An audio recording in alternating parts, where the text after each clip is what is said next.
Welcome to EPG Pathshala in Computer Science. This is a series of lectures on computer networks. So, we have been looking at some protocols which are useful for multimedia applications. So, we had looked at network layer protocols, we looked at quality of service, then we started looking at multimedia applications and their characteristics and what is it that they typically demand from the network. So, what kind of support would be useful for these multimedia applications from the network. To aid that, we had looked at a couple of applications, typically what is required for streaming media content, either audio or video, and for interactive applications. So, based on that input that we had, we will now be looking at some of the protocols that have been designed to support these kind of applications. So, today we will be looking at the RTP protocol, which is the real-time transport protocol. So, we will look at the design philosophy, we will look at packet formats and other details of this particular protocol. So, we said that there are a number of real-time protocols that have been developed in order to support real-time applications, multimedia kind of applications. So, we have applications which are used for stream description, you have protocols like SDP, SMIL and so on. And then we have stream control protocols which are used to kind of remote control a session, a streaming session, RTSP protocol. Then we have session handling protocols like SIP, SAP, SDP and so on. Then we have the media transport protocols, RTP and RTCP. Okay, this is a pair of protocols that are normally used together. RTP provides the data transport and RTCP is the associated control protocol. So, this is used to send data and metadata. So, we will be looking at some of these protocols. We will start with the transport related protocols, which is RTP and RTCP today. So, if you look at the protocol stack, so far we have looked at the protocol stack with respect to general class of applications. So, where we normally talk about TCP and UDP running over IP, running over some layer 2 protocols. So, now in order to support the multimedia kind of applications, there are few other protocols that have been developed. Okay. So, some of these come under the category of signaling protocols, that is you have H.323, SIP, these session initiation protocol and so on, which are used to signal some information between the client and the server. Then you have streaming protocol, RTSP protocol, and then we have RSVP, we have already looked at RSVP, the reservation protocol, which is used to provide quality of service. Now, RSVP may run either on top of UDP or it may run directly on top of the IP protocol itself. In addition to that, for media transport, we have the media transport protocol, which is RTP. Now, RTP typically is to be used along with other media encapsulation protocols, such as H.261 or MPEG-3 or whatever standards. So, these application level codecs or whatever will work using RTP, which will run on top of UDP and will be carried as IP packets. So, in addition to RTP, we have again RTCP, which aids in providing a quality of service. It is not a quality of service related protocol, but it kind of carries information which may be used by the applications to improve or to adjust the quality of service. So, it is this pair RTP and RTCP that we will be looking at first. We look at RTP now, we may look at RTCP in a subsequent session. So, moving on, the normal question that comes up is why these additional protocols? After all, we had TCP and UDP, why could we not just do with TCP and UDP itself? Why not TCP? So, we have already seen this. TCP, whenever there is a loss, there is a retransmission mechanism, and because of retransmissions there will be a delay, and delays are not as acceptable for us when we talk of real-time applications. And there is a continuous rate fluctuation, which also is not very comfortable for multimedia applications. And why not UDP? After all, it does not have these problems, it is too simple, and typically when you have a firewall or when you have a NAT for instance, UDP packets may be dropped for security reasons. So, UDP is also not really suitable. So, what do we do? So, we try to come up with something in additional, but which make use of this UDP and TCP/SD, because these are two mature protocols which are there which are time tested, which have been running very successfully in the internet. So, we want to make use of these protocols, but do something over and above this, or make use of these for certain purposes. Okay, so, what is it that we make use of them for? UDP is normally used to carry pure audio streaming. So, like for instance in audio and voice over IP kind of applications, and this along with this UDP we can make use of RTP and other protocols which will take care of the requirements for a multimedia application as such. TCP can be used for streaming whenever you have for instance a large buffer which can accommodate delays, which can kind of compensate for delays. So, even though you have large delays in TCP, by having large buffers you can compensate for it. So, for applications like one-way applications, for example watching clips, video clips on YouTube, you may not mind waiting for a few seconds before the video starts. So, in those kind of applications we can do with TCP, but it is definitely not okay for interactive applications like video conference. So, we definitely need something more. Okay, so which is where we are moving towards these protocols like RTP and RTCP. So, what is this RTP protocol? It is a real-time transport protocol meant for transporting real-time data. So, you can say it is a framing protocol for real-time applications, and definitely it is not defining any QoS mechanism for real-time delivery. So, please do not confuse RTP as a QoS protocol. It is basically a framing protocol for real-time applications. And RTCP, it is a companion protocol to RTP, and you can say it is a companion control protocol. It is used for carrying control information related to the RTP protocol. So, again this does not guarantee anything, it just provides feedback, provides reports. So, using this report the application will have to take necessary steps. So, RTP and RTCP are protocols which aid the application to know something about the network and accordingly adapt its behavior. Okay, so, that is the purpose of RTP and RTCP. Now, we will look at RTP in detail. Okay. So, if you take a look at this pair of protocols RTP and RTCP, what has been the goal or the philosophy behind the design of these protocols? One of the first things that was definitely kept in mind was that it has to be flexible. That is, you want to provide mechanisms so that you can kind of cater to many different type of applications, but you do not want to dictate any algorithms. Okay, that is, so you should be able to instantiate H.261, MPEG-1, 2, whatever comes you must be able to kind of handle this without any change to the basic protocol as such.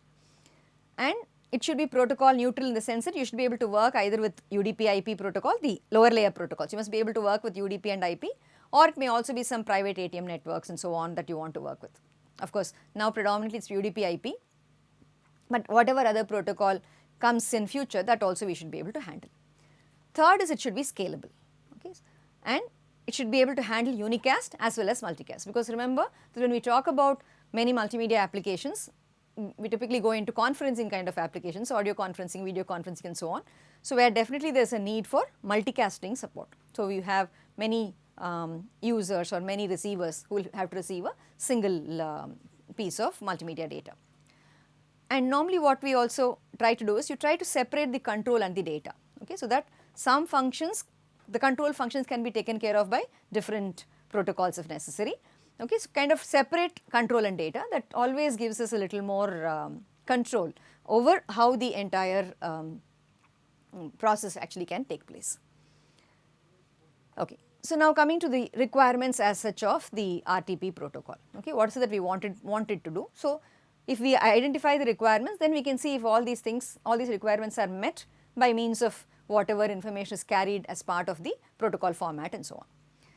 So, one of the first things of course is that we need to take care of both types of applications, interactive multimedia applications as well as streaming applications. Now, interactive multimedia applications we have seen have strict real-time constraints, streaming applications are not so strict. So, whether it is strict real-time constraint or not so strict, both these must be handled by the RTP protocol. Okay. So, we need to have a mechanism which is kind of flexible to handle both. Okay. And of course, one of the major goals is that it should allow similar applications to talk to each other. That is, they should be able to negotiate on coding schemes if necessary. They are similar applications, but you may have one application which is connected to a low bandwidth network, another to a high bandwidth network. So, in which case they should be able to negotiate certain parameters, negotiate coding schemes and so on, so that they will still be able to run the application and communicate with one another. So, the protocol must have the flexibility to support this kind of negotiation. Third point is that it should help recipients determine the timing relations among data. Now, when you talk of real time, obviously we are very much worried about the timing relationship between successive data that is received. So, which means we will need some kind of time stamping, some mechanism for synchronization of data, especially when you have multiple media that is being transferred. When you have audio and video being transferred, you need to do things like synchronization. Lip synchronization for instance is very important. If you do not have lip synchronization, when you view for instance a program where lip synchronization is missing, you will see that you hear something but you see something else. It is not a very nice experience as such, viewing experience for the user. So, definitely some kind of synchronization will be required. So, we need to have mechanisms to support synchronization. Okay. Further, we know that there will be packet losses, and since it is running, we said that RTP would run on top of UDP, and UDP will not take care of any packet losses as such. So, the application will need to handle the packet loss. So, if the application has to handle packet loss, we need some kind of indications to be given to the application that a packet has been lost. So, you must have some mechanism by which the application is able to identify that a loss has happened. Okay, that is one thing. Second thing is, you must provide some indication of frame boundaries. Now, the reason we talk about frame boundaries is that depending on the application, different applications have different kinds of boundaries. Okay, for instance, when we talk of audio, we talk about talk spurts. That is, there is time when there is a continuous speech that is happening, and then there may be some silent periods. So, you know that when you are transmitting data, you have to indicate that this is the beginning of a talk spurt or it is an end of a talk spurt and so on. Similarly, when looking at video data, for instance, you may be sending different types of frames. We talk about I frame, P frame, B frame and so on. So, there are different requirements of frame boundaries when we talk about different applications. So, we must be able to support these different frame boundaries as well. And you must be able to provide a generic identity for senders independent of the IP address, because we are talking about something which is happening above the IP layer, right. So, we want to have a generic identity for senders independent of IP address, using which you will be able to identify who the source is, who the recipient is and so on. Okay. And all of this we want to do without too much header overhead. So, you want to keep the entire header very simple so that the processing can be done really fast. We do not want to have too much of an overhead. And remember, many of the packets that you may be sending, for instance, when you are sending audio, interactive audio for instance, the packets may be very, very small. The data that is carried in the packets may be very small, in which case if you have too much of header, the header overhead will become too high. So, you will not be using your bandwidth effectively. So, all these are the requirements that we would like to meet using our RTP protocol when you design the RTP protocol. So, let us look at how these requirements are met. Okay. There are two key ideas that are used in the design of RTP protocol. Okay. So, first one is called as application level framing. So, what this means is that you are leaving everything to you kind of let the application figure out how it wants to frame the data, how is it that it wants to format the data and so on. So, the idea we are using is that the application knows best as to what it needs. So, let it decide for itself. So, which means different applications can have different profiles, different formats. So, your protocol must be such that it can accommodate different profiles and formats depending on the application. So, the application, on the basis of the application, you will be able to choose different profiles and formats. So, the advantage basically is that you get application specific flexibility. Okay. Second idea that is used is what is called as the end-to-end principle. So, what this means again is that the end systems will take responsibility for providing service irrespective of the network capabilities. Okay. This particular end-to-end principle you can see is in tune with the internet principle, where we say that your network can be simple or dumb and all intelligence is at the end system. So, similarly here we are saying intelligence will be at applications, and RTP, the protocol that you have, will just provide a transport service. Okay. And enough of information will be carried in the transport service so that the end machines can figure out what needs to be done. So, with these two key ideas, the entire protocol has been designed. Okay. So, if you look at the features of RTP protocol, you will see that basically it is specified initially in RFC 3550.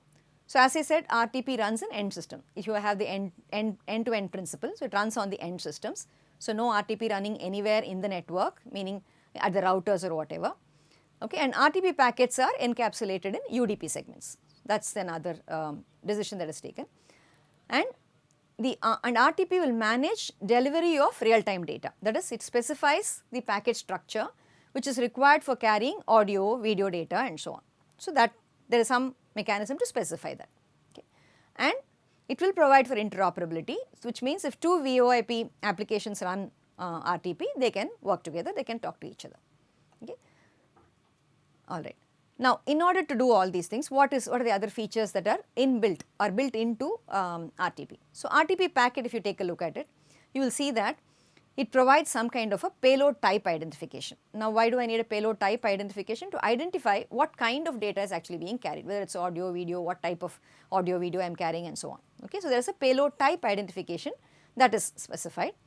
There is a source identifier. Remember, we said we wanted to identify who the source is. So, there is a source identifier, and we said there could be loss. So, in order to detect losses, we have a sequence numbering mechanism. Sequence numbers are used so that if something is lost, by looking at the sequence number, you will be able to identify that something has been lost. So, then we said timing recovery is important. So, a time stamping mechanism is used. So, all RTP packets will have a timestamp. Okay.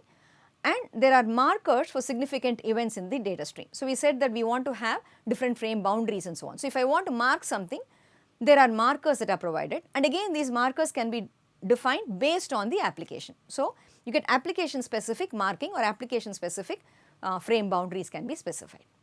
Okay. So, the functions, if you look at as such, you can see that you have data functions which basically talk about labeling the content. So, you have source identification, you have loss detection, and you have resequencing. And then you have timing related information. So, with the timing related information that is available, you can do intra-media synchronization, that is within a media stream. You could have, for instance, problems like jitter that occur, right. Jitter, remember, is variation in delay. So, because of variation in delay, you will get a very unstable kind of a picture, or you will not hear the audio properly. So, we know that with playout buffers, by delaying the playout point, you can take care of these things. But to do this, I need to get some idea about the jitter. So, you must be able to calculate jitter, you must be able to identify what is happening. In order to do those kind of functions, RTP will provide some support. So, by means of the timing data that it carries. Okay. Then we can also do intermedia synchronization. So, what we mean by intermedia synchronization is that, for instance, when you have two different medias, that is audio and video, that is being carried together for coming from a single source, you may want to provide some kind of a lip synchronization between audio and video. So, those kind of things also RTP will allow you to do. Okay. Okay. And as we said, RTP runs on top of UDP. So, you have your application layer here, IP layer here, UDP will be on top of IP, and RTP sits above UDP and below the application. So, you can say that with RTP, right, the transport layer is kind of extended. You have UDP plus RTP providing the transport layer functions for the real-time applications. Okay. So, in that sense, so this combination of RTP plus UDP together, okay, it will provide you port numbers and IP addresses using which you can uniquely identify the application. It gives you payload type identification, it gives you packet sequence numbering, it gives you time stamping. Okay. All these become possible with the help of this combination. Okay. Now, there is no fixed UDP port that is used for RTP, it is normally negotiated out of band. Okay. And since we have a companion protocol that is used with RTP, the RTCP protocol, the UDP port used for RTCP is normally whichever port is used for RTP, that number plus 1. So, if you are using 5000 for RTP, 5001 will be used for RTCP. Okay. And RTP has this constraint that usually only one media is sent per RTP session, that is per port pair, that is for an RTP RTCP combination, one media will be sent. So, this is the idea that is basically used in RTP. Okay. So, now if you look at the header format, now if you look at the header format, a lot of things become a lot more clearer. So, if you look at the header format, you will see there is first a version field, and then you have a P field which is called as a padding bit, okay, and then you have many other fields here. You have an X field which indicates some extension headers, then there is a CC which indicates contributing sources, account of contributing sources, okay. Then you have an M field which is a marker bit, then you have a payload type field, then we have sequence numbers. You can see there is a timestamp, and you can see that there is a synchronization source ID SSRC, which is basically the source ID that we talked about. So, you can see we have a sequence number, we have timestamp, we have source ID, okay. And you have what is called as contributing source ID. So, if you have more than one source and whose data is all being combined together, that information is also embedded over here. And then there is a provision for extension headers that can be added to it. So, this extension header will normally be added based on applications requirements and so on. Then you have the actual RTP payload header and the payload. So, depending on which payload, what kind of payload type you have, you will have a header here and the actual payload data following that. Okay.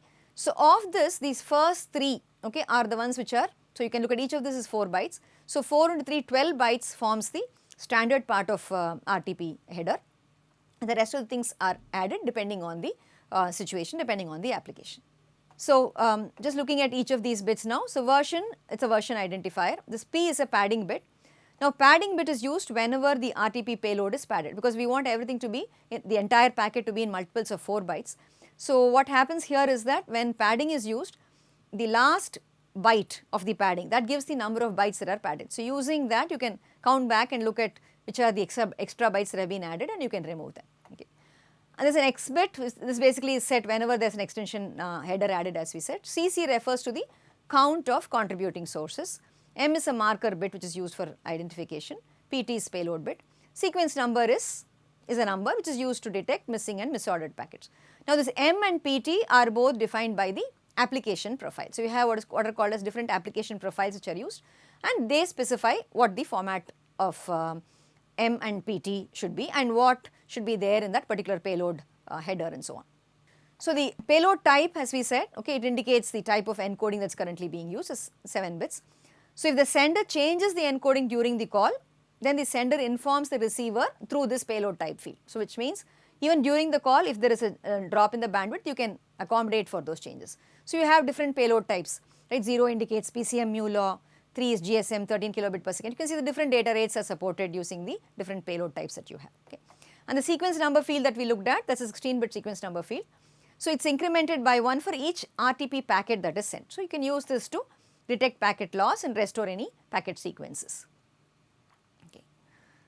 Okay, so that was the first line of the header. Now the second line, that's where we have the timestamp. So if you look at how the timestamp is handled, this is used to enable, as we said, different multimedia streams to be synchronized. So what this actually consists of is, actually it's a counter, okay, of ticks. Now this, what exactly is a tick would depend on the application. So the granularity of the ticks as such can be defined by the application. It's an application specific timestamp that you are actually determining, okay. So, and the timestamp in a particular packet will refer to the time at which the first sample in that packet was generated, okay. And difference in timestamps can be used for synchronization purposes, okay. That is the purpose of the timestamp field. Then you have a synchronization source ID. This uniquely identifies the single source of the RTP stream. And contributing source IDs, when there are a number of RTP streams, for instance, which pass through a mixer, the mixer will become the SSR, the synchronization source, and the other contributing sources, their IDs will be mentioned over here. So this is basically what you will have. So coming back to the timestamp field, okay, that's a very important field because we need to clearly understand how that is used, okay. So if you look at the timestamp field, it's 32 bits long, and as I said, it gives you the sampling instant of the first byte in that RTP data packet, first byte or first sample in that RTP data packet. So if you take audio for example, now audio, let's say I am sampling at using an 8 kilohertz sampling clock, which means you have about every 125 microseconds a sample is being taken.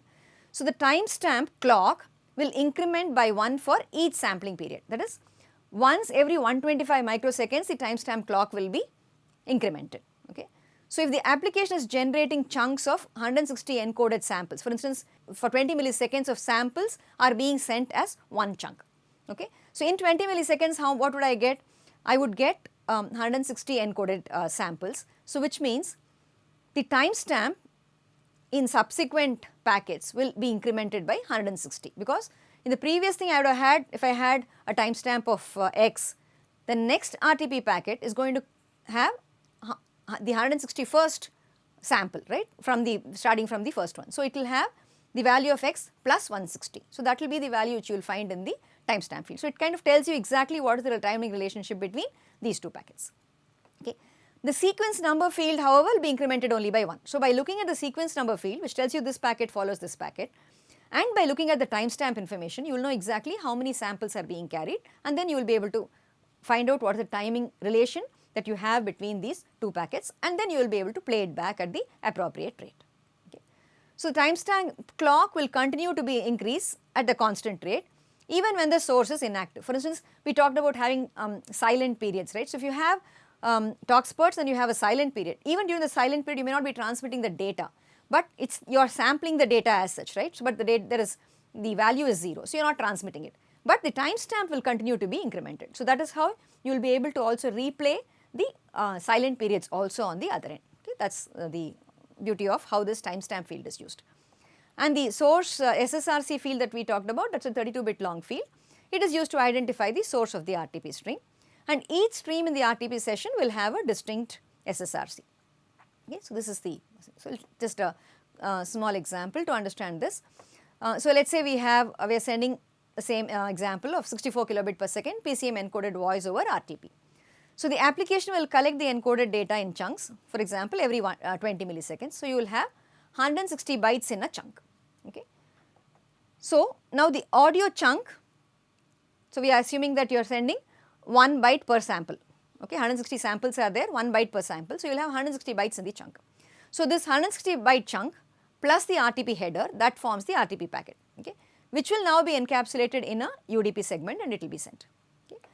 Now, the RTP header will indicate the type of audio coding that is used in the packet, okay, so, and obviously sender can also change the encoding during the conference if I have a conference that is going on. Okay. And the RTP header will also contain sequence numbers and timestamps. So, using this the receiver will be able to replay the data. Okay. This is overall flow of how things happen. Okay. Now, in addition to this, there are a few other interesting things that one can do with RTP. Okay. So, for instance, you could use multiplexing of different sessions and you could use SSRC as the multiplexing ID to separate them out. Okay. For instance, let us say we have a situation like this. I have an office at this end of a telephone network and at this end of a telephone network, right, or two offices at two different locations, let us say. This is connected, which are connected by means of a voice over IP network. Okay. So, you have a IP network through which using a voice over IP gateway, you want to transfer data from an office which is here to an office which is there. Okay. So, now what happens? This may be connected to a public telephone network, here also it is connected to a public telephone network. There is a voice over IP gateway on either side, okay, and then there is the IP cloud here. So, this is your IP network. Okay. Now, let us assume that these are branch offices. So, at the branch offices, you may have many phone calls between these two branch offices. So, what we do is each of them, right, will be carried using different SSRC IDs within the same RTP session, for instance. So, but by using the different SSRC IDs, the source synchronization source IDs, at the gateway here, you will be able to separate them out and send them on to the different receivers or different, you can identify that they are different streams. So, you can send it to the corresponding users on either side. Okay. So, this multiplexing using SSRC becomes a very efficient way of combining many voice over IP packets or many sessions of RTP and sending it as a single session. Okay. So, this is one thing that is done. Okay. So, you only have one RTP session between the voice over IP gateways. Okay. It's not, so though you have multiple calls that need to be handled, with a single session of RTP you are able to send the data. Okay. This is one example of how RTP is used. Okay. Similarly, you have other devices which are called as RTP mixers. So, these are normally used when you want to combine the streams from different sources. Okay. You have different source. So, I have different SSRCs 1, 2, 3 and so on.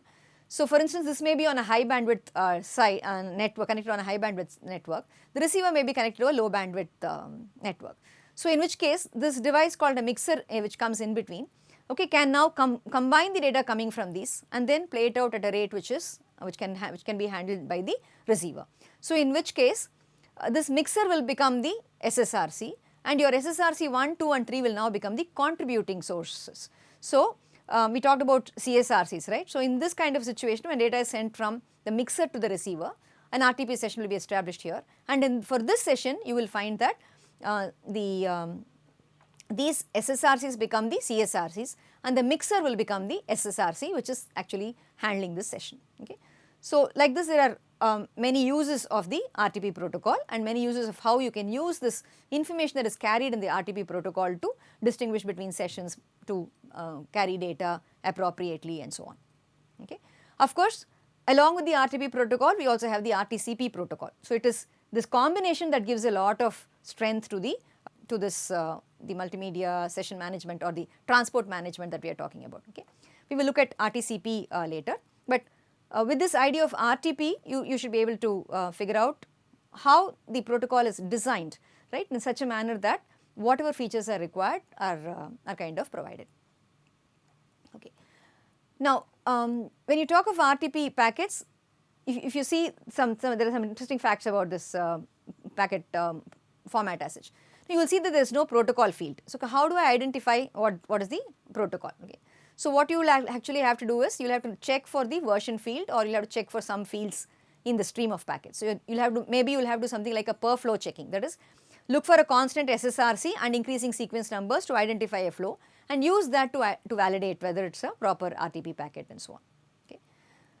So, to summarize what we have looked at in this session, we have started with the design goals of RTP, okay, and then we looked at the fundamental principles of design of RTP, then we looked at the protocol, the message format, and we saw how the different fields help in carrying the RTP sessions, and we also saw some brief uses of this RTP protocol for carrying various sessions.